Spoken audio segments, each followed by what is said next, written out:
Here we go from Egypt to Canaan. As Brother Kaman was telling, we have not yet started the journey. We are still under preparation for the journey.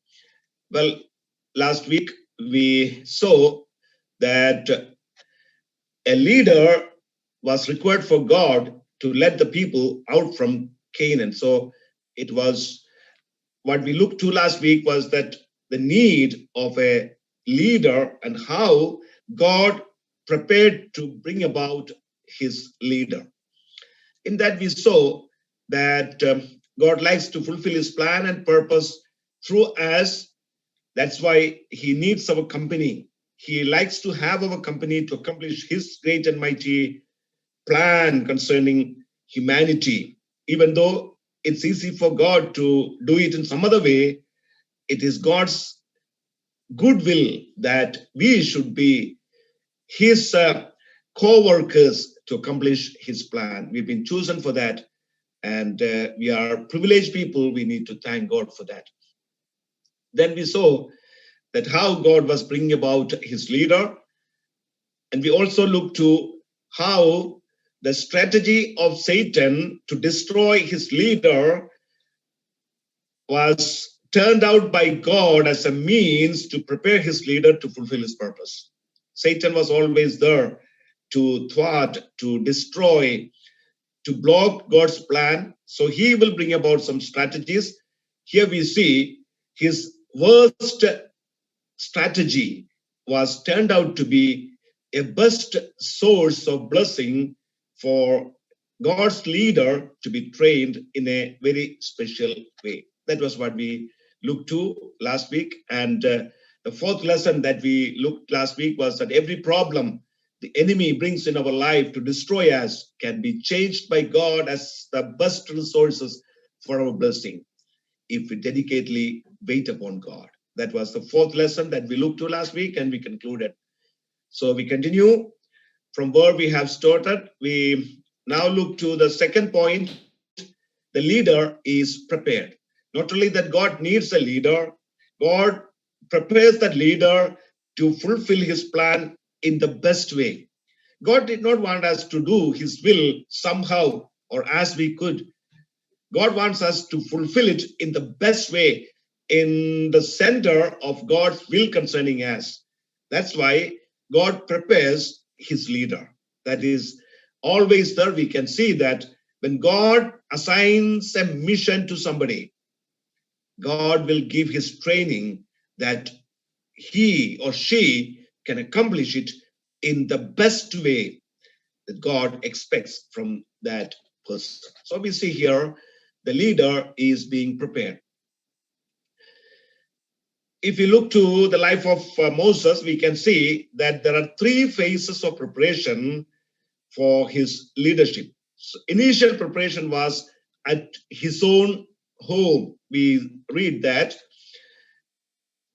when the child was born, there was a decree from king that no baby boys could be retained. They should be killed. They should be drowned in the Nile. But when Moses was born, they saw that he had some special godliness, special piety in him. It says that he was a goodly child. It was not just a goodly child. Rather than that, there was a special grace upon that child. So they were able to understand that he is a special child for God to accomplish his purpose. They could understand that. That's why they did not want to kill him, even though they were subject to the decree of the king that the boy should be drawn in the Nile. They partially obeyed that. They did that, but they did not just throw the boy in the Nile, but they made a small ark with reeds and put the little boy in that, and they drowned that to the Nile at the time that the daughter of Pharaoh comes for taking bath. So she could see the child, and the child was entrusted by the daughter of Pharaoh to his own mother, so that he could be nursed in his house by his parents. That was the plan that God had for Moses. So his initial preparation was at his own house. In Exodus chapter 2 and verse 10, we read that, and the child grew, and she brought him to Pharaoh's daughter, and he became her son. So there was a time period for Moses to live, to grow in his own house. But Bible doesn't say how long it was. Here it says that as the child grew, she brought him to the palace and hand over to Pharaoh's daughter because he belonged to her. Even though Bible doesn't say how long he was grown in his own house, we can get a clue from Hebrews chapter 11, verse 24 and 25. Hebrews chapter 11, verse 24 and 25. There it says, by faith, Moses, when he had grown up, refused to be called the son of Pharaoh's daughter, choosing rather to endure ill treatment with the people of God than to enjoy the temporary pleasures of sin.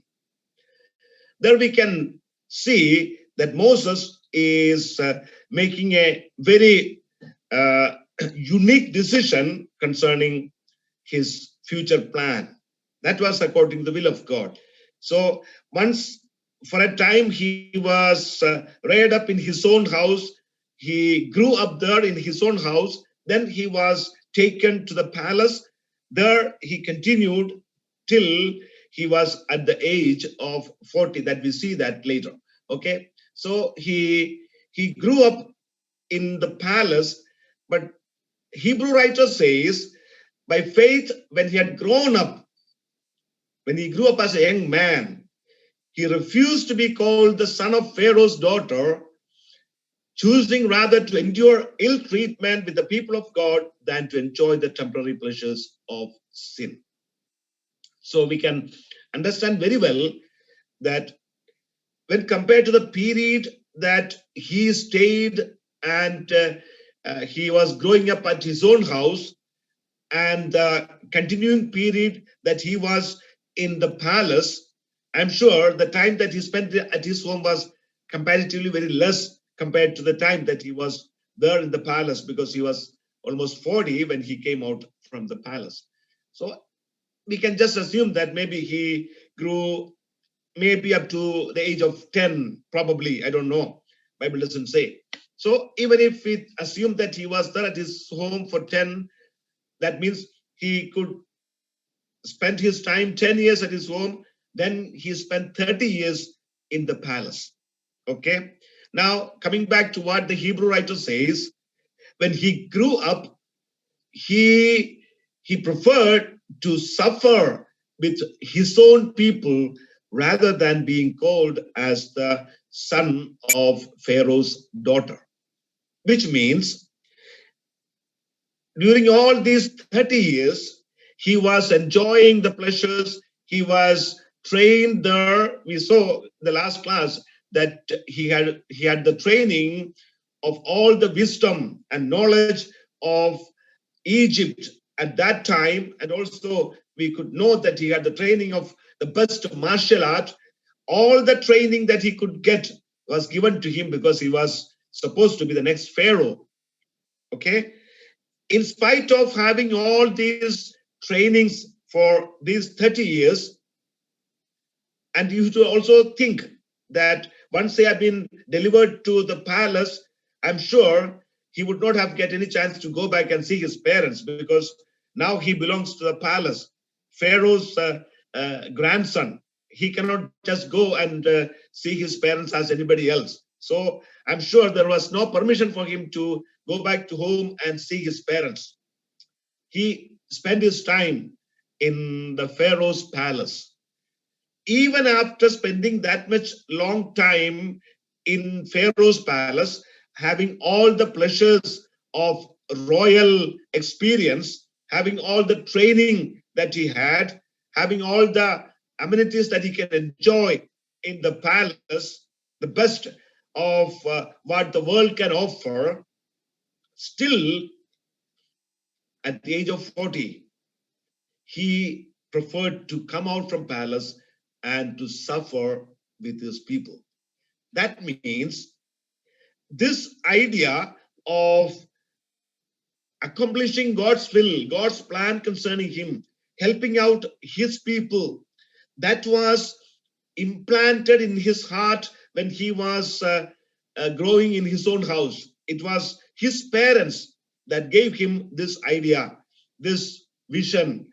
It was their training that actually carved in his mind, in his heart, about God's plan concerning him, about God's plan for redeeming his people from there, because they were suffering so much under the slavery of Pharaoh and his taskmasters. Therefore, during that short period, he was growing up in his own home with his parents, with his siblings. He had the best training to that effect that even he spent most of the time afterwards in the palace, nothing of the palace could not change his mind. Nothing of the palace could not influence him more than what he learned from his house, that he could change his mind. You understand what I say? So he was growing up in his own house to that point of time when he could really understand God's will concerning him.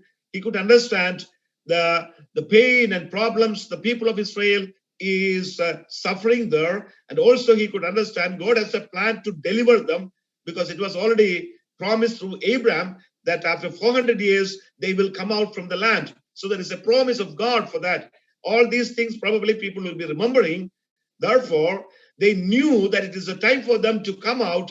Therefore, they were looking to Moses as the leader. And that's why they have given the best training concerning delivering the people, standing with the people, and being the leader of the people to accomplish God's plan in his life.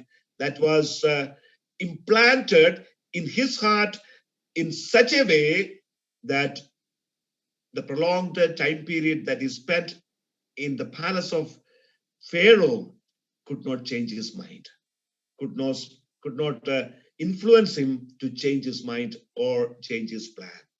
Okay, so we should know that that much period he spent with his parents, and he was with them. Now, his parents, I'm sure, were giving that training and that earnestness in him to come forward, to help out the people who are in real trouble, to do something for the people who are really struggling there. Therefore, he can know that he was properly informed, thoroughly trained during that period of time when he was in his own house, that he could once come out as a deliverer, even though he may spend much of the time in the palace of Pharaoh.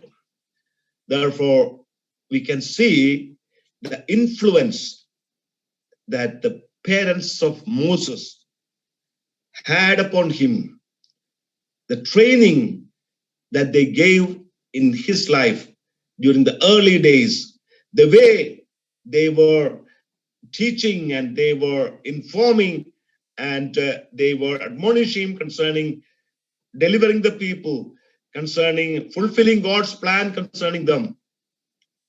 Therefore, even after staying in palace for a long time, this calling, this desire, this burden concerning his people was always there in his heart, and in the right time, he came out to accomplish God's plan in his life. We should really appreciate the effort his parents has taken in training him in such a manner that they can create a long-lasting impact in his life, in his heart, to love their people, to help out their people, not to be involved and not to be indulged in the in the good things of the palace, but be with the people of God and help them out as much as he could.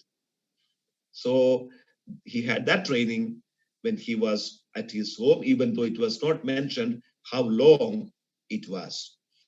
So we have the first lesson here.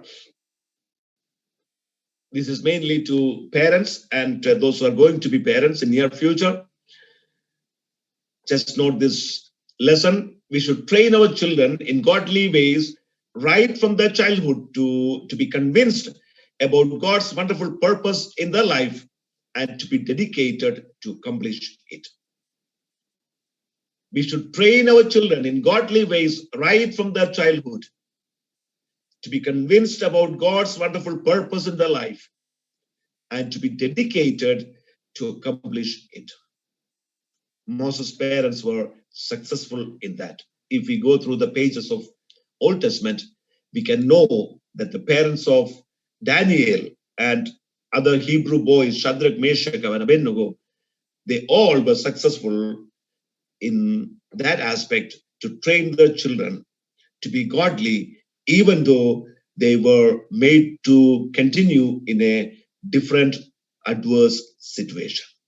They were successful in their effort to train them right in the early days to create a long-lasting impact in their heart to love the Lord, to love God's people, and stand with God in their life.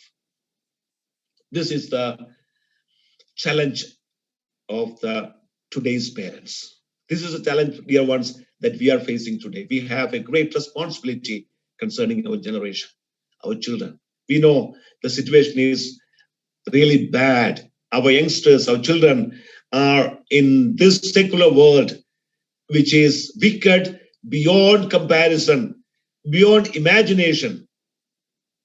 And still, we should do our level best to train our children to be godly amidst those wickedness, those wicked people. They have to go into the world to some extent in the secular life, but if we are able to give proper training and give that strong impact in their life, being committed to do God's will and fulfilling God's plan in their life, they can even shine as lights in this world, living for the Lord, serving the Lord faithfully.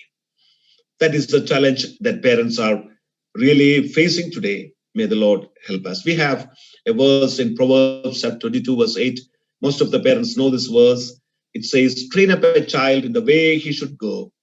Even when he grows older, he will not abandon it. That is one of the good translations I prefer. Train up a child in the way he should go. Even when he grows old, he will not abandon it. Yes, that is the challenge. That is the mission. That is the assignment God has given to parents, each one of us. We need to do that. Whenever I speak about it, I used to narrate an incident or an example with regard to barrel of a gun. You know, we all have seen guns with long barrels. There are different types of guns with different barrel length. It ranges from 18-inch to 26-inch, and even for snippers, gun like snippers, we know it's from 26 to 36-inch, 3 feet long barrels. Now, the distance a bullet travels is from 1 kilometers to 5 kilometers based on the type of gun from which it is triggered. Okay, I just want to bring out a spiritual lesson from that.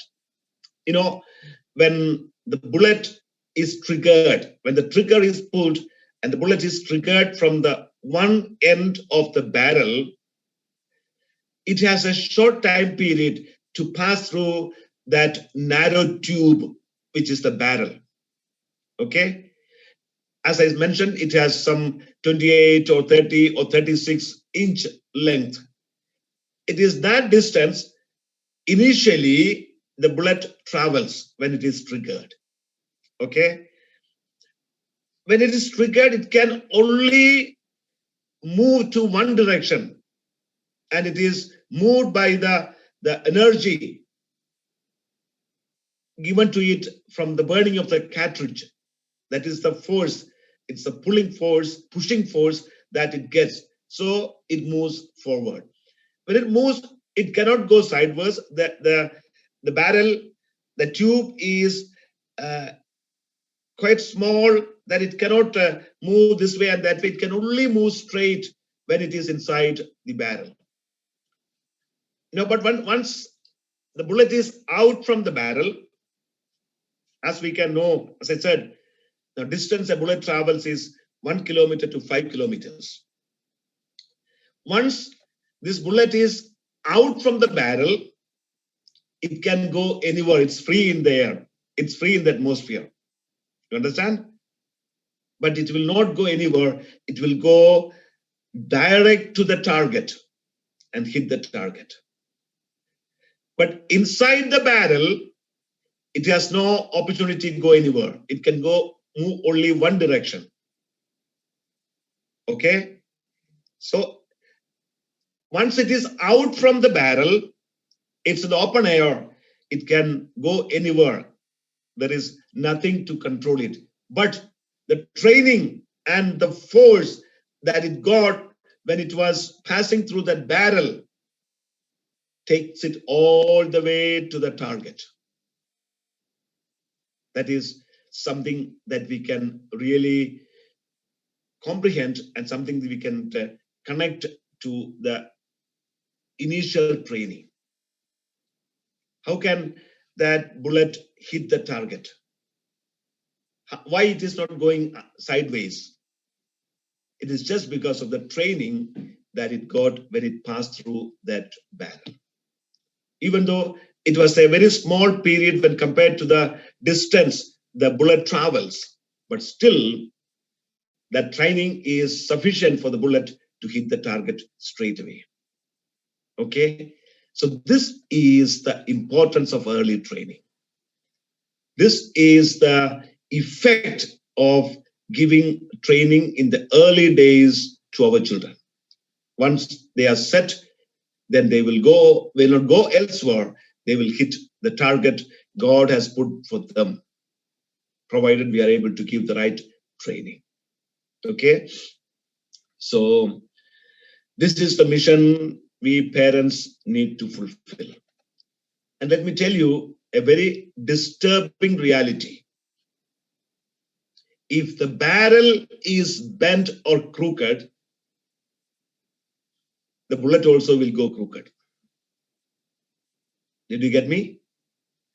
If the barrel is bent or crooked, the bullet also will go crooked and it will never hit the target. So that is a disturbing truth, but we should admit that, we should know that. I'm sure you got the meaning. Okay, so let's be straightforward. Let's be right in God's presence, and then let's train in the right way our children before God. That is what God expects from each one of us.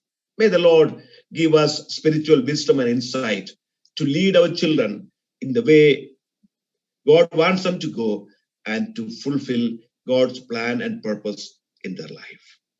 It requires a lot of energy, a lot of effort, a lot of prayer, a lot of tears, a lot of earnestness, dear ones. It's not an easy task, but we have to fulfill that. No, children are inheritance that God has given us. Then if we are not able to train them properly, we are accountable to God. We are accountable to God. So let's take this seriously and make sure that we do our level best in the will of God, according to the word of God, and according to the motivation and strength that the Holy Spirit gives us. Okay, so we can say the first phase of Moses' training was in his house. Let's say it was a spiritual training. It was a spiritual training. It is that training helped him to stand for God, even after having all other trainings in the palace, all other secular trainings he had in the palace. But still, this spiritual training that he got at his house prevailed over all the secular trainings that he had in the palace of Pharaoh. That is something very important, dear ones. He had the spiritual training. Then we saw it is the responsibility of the parents to give proper spiritual training to their children right from their childhood. Okay? And Moses' parents did that. We, as parents of our children, it's our responsibility. Again, it's a responsibility of children to be submissive to spiritual training at home during the young age. This also is the other side of that. Not only that the parents should be committed to train the people, children also should be proactive. They should be submissive to the spiritual training that is available at home, that they will bring them in the right track to fulfill God's plan and purpose concerning them in the days ahead. Also, we see there that we don't know how long it was, but for Moses, we know that he had sufficient training right in his house that he was able to resist all the temptations of pleasures and privileges of the palace to deviate from God's plan and purpose. He could resist all the temptations. His training, spiritual training, could prevail over all the secular trainings. And his commitment to fulfill God's plan and purpose prevailed. Something wonderful, something we need to understand and we need to copy in our life. We need to adopt in our life.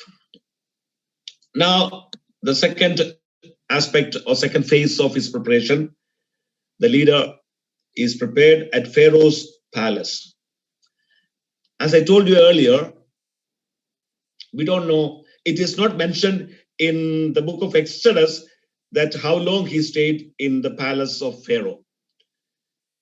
It doesn't say anything about that.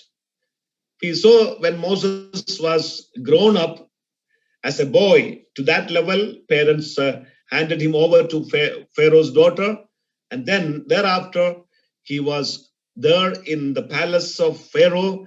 He was trained there. And according to Acts chapter 7, verse 22, what Stephen says, he was educated there, and he was approaching the age of 40. It entered his mind to visit his countrymen, the sons of Israel. That is it. He is saying that from some of the rabbinic writings, which say that Moses was 40 when he came out from the palace. But Exodus doesn't say that. He says about his coming out, but doesn't say the age. Until then, he had his training in the palace, training concerning all the wisdom of this world, all the knowledge of this world, and all the martial arts that he can practice. That is what he got from the palace. That training also was good, that was required. Leader even required that. That's why God gave him a chance for that. So we see here the second phase of Moses' training.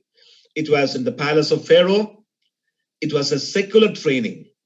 At home, he had the spiritual training. Now, at the palace of Pharaoh, he had the secular training. It was the secular training. Now, I'm sure you may have a question in your mind whether a spiritual leader need a secular training. Did you think like that? I believe it is required. My answer for that is yes.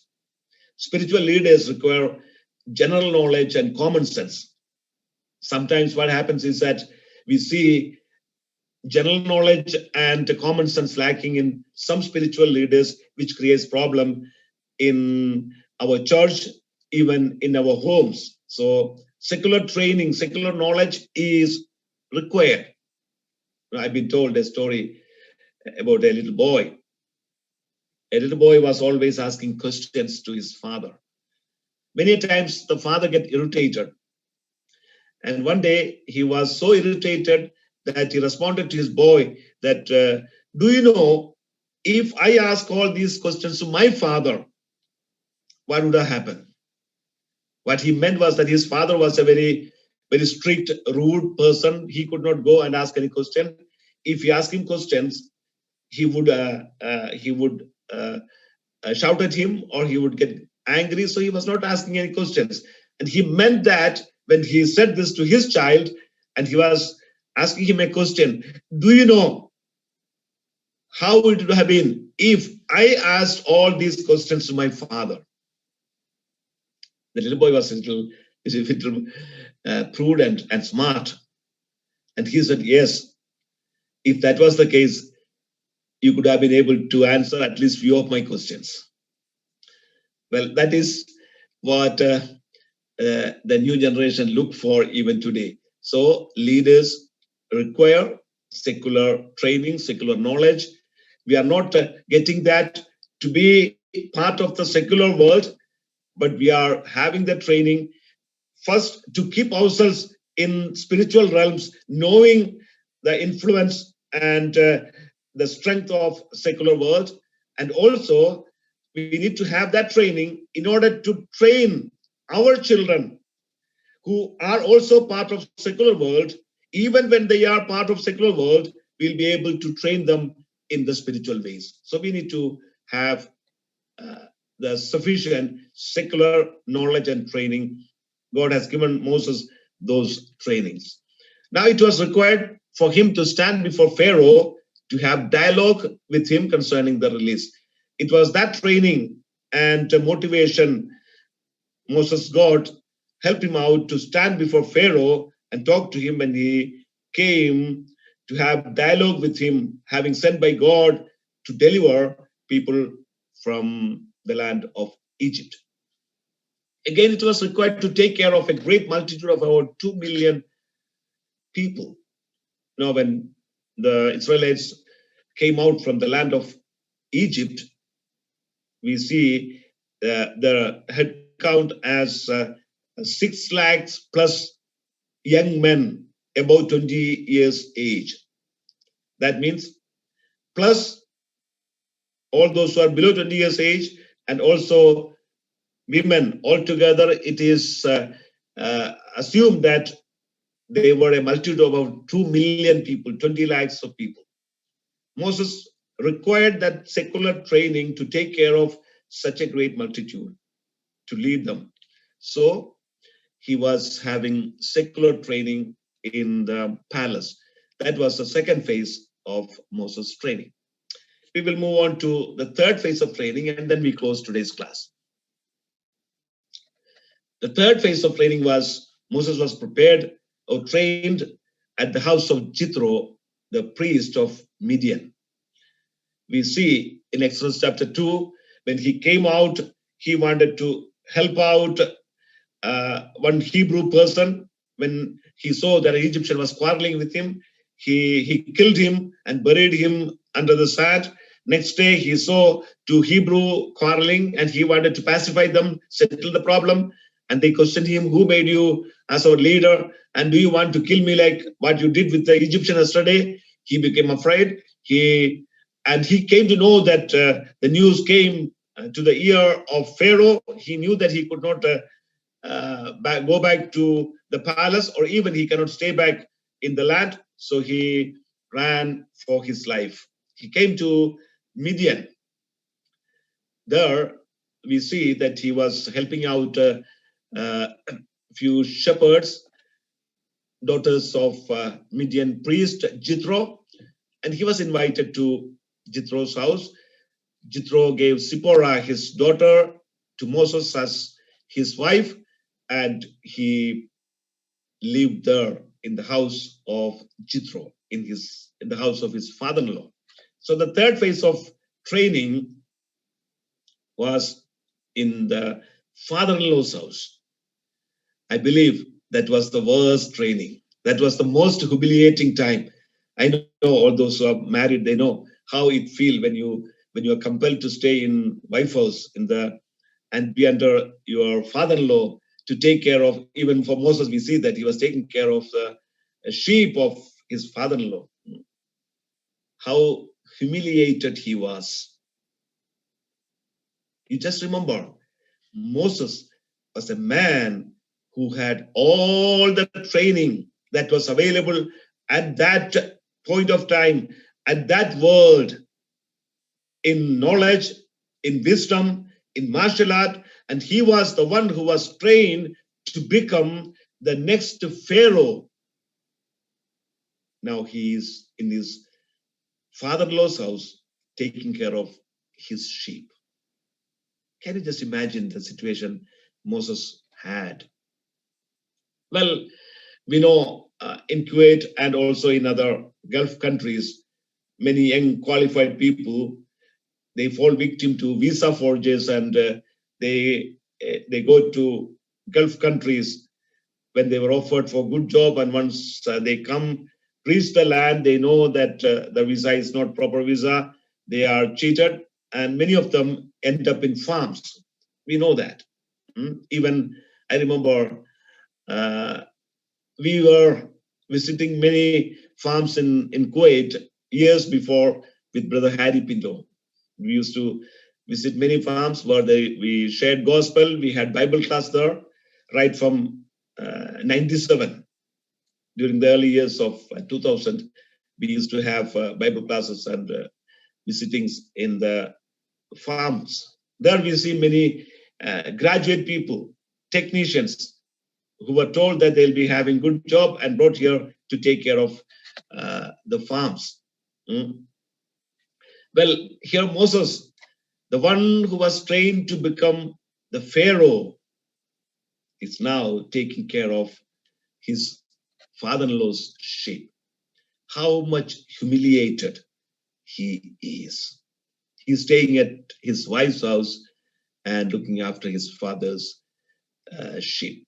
It was something really humiliating, something that really nobody could adjust with, nobody would accept, but Moses was ready to accept that. It was God's plan that he would be trained even to that level in that particular situation. We can see that Moses had the training, the mental and emotional training in his wife house. That is what he was getting there in his wife house. That was also another vital requirement of a good leader. Mental and emotional training.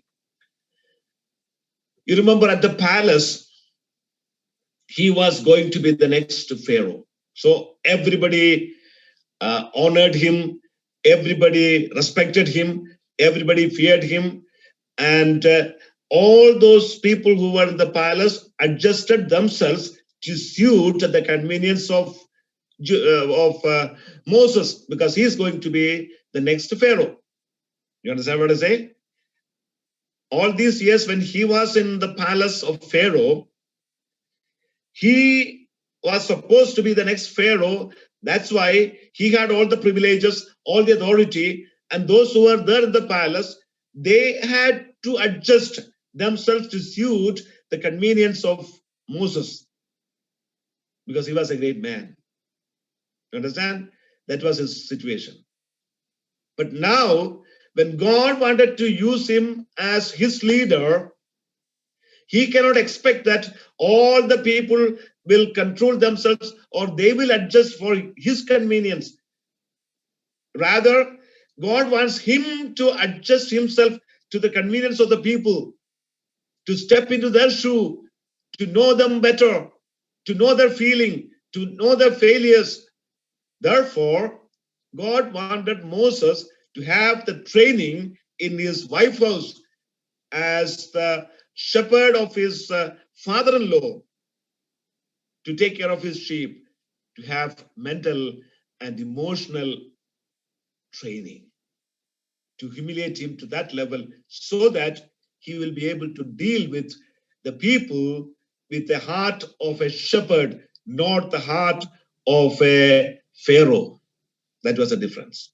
If Moses had maintained the heart of a Pharaoh, he would have been a failure as far as the leader of God is concerned. He could have never been successful in leading the people. He was successful because he trained to get the heart of a shepherd that he got at Midian, that he had the training at his wife's house, looking after the sheep of his father-in-law. Okay, so Moses was having that sort of training at the house of Jethro. A good leader cannot expect all others to adjust themselves to suit his convenience. But the good leader should always be ready to incline to the level of the people to accommodate them and to help them. You remember when the Lord Jesus wanted to help us, who were sinners, he was not lifting us up to his level and to communicate with us, but he lowered himself to our level, or even taking a body like each one of us, similar like the body of our sinful body, but for him it was without sin. But he humiliated, came down to the level of the people whom he wanted to lead, help out, and delivered them. This is exactly what God wanted in Moses also. That's why he was sent out as a shepherd to live in his father-in-law's house and to learn ABC of humility, submission, patience. He learned that. A good leader should have emotional attachment with his followers, not only just intellectual attachments. Many a times this is lacking in our churches, in our family, and that's why a lot of problems arise in our families and churches. We should have intellectual, we are having more intellectual interactions, but we have less emotional interactions. But a good leader should have more emotional interactions than intellectual interactions. So this was a training that he had when he was in the house of Jethro, in his father-in-law's house. Now coming to Exodus chapter 7 and verse 7, it is told that Moses was 80 years old and Aaron was 83 when they spoke to Pharaoh. So 40 years, when we see that he came out from the palace at the age of 40, now he is 80 years. That means he had the training, the maximum training in Jethro's house. We will come to that later, whether God has really wanted him to stay back so long time. We will look to that later. But he had the training there. So the third phase of his training, the third phase of Moses' training, at the house of Jethro and in the wilderness, taking care of his sheep. It was a mental and emotional training. It was required to lead a rebellious people through wilderness for 40 years. This was really required. It was mandatory for Moses to lead a stubborn, a rebellious, a backsliding people through the wilderness for 40 prolonged years. And we see that the training lasted for 40 years. So we look to the second lesson and then we continue. So the second lesson, we require proper spiritual, secular, and emotional training to successfully fulfill God's plan and purpose in our life. This is the requirement of each one of us. We should have proper spiritual, secular, and emotional training to successfully fulfill God's plan and purpose in our life. That is required, but make sure that the spiritual training always prevail upon our secular and emotional trainings. If secular or emotional prevails over spiritual, we will become a failure in our mission. Okay, so this is what we need to understand and keep in our mind. Looking to both lessons, and we will conclude. Lesson 1, we should train our children in godly ways right from the childhood, to be convinced about God's wonderful purpose in their life, and to be dedicated to accomplish it in their life. The second lesson we just saw, we require proper spiritual, secular, and emotional training to successfully fulfill God's plan and purpose in our life. Oh, dear ones, God has called us as individual persons. God has very specific plan and purpose concerning each one of us. God has placed us in unique situations. Sometimes we think, why God has put me here? Yes, God has put you in unique situations to use you in that particular area, in that particular situation. What we require is the spiritual training, is the secular training, and is the mental and emotional training, so that we'll be successful in accomplishing God's will, God's plan in our life. May the Lord help us in the days ahead to be more trained in spiritual as well as other areas, knowing the will of God, and be more committed to fulfill God's plan and purpose in our life, that we'll be shining witness for the Lord, and we'll be able to train others, our children as well as others. We could train them to be godly, to be spiritual, to be committed, even in this wicked world. Things are getting worse day by day, but we have a hope. Let's stand for the Lord, shine for the Lord, and serve the Lord. May the Lord help us with these words. May his name be glorified.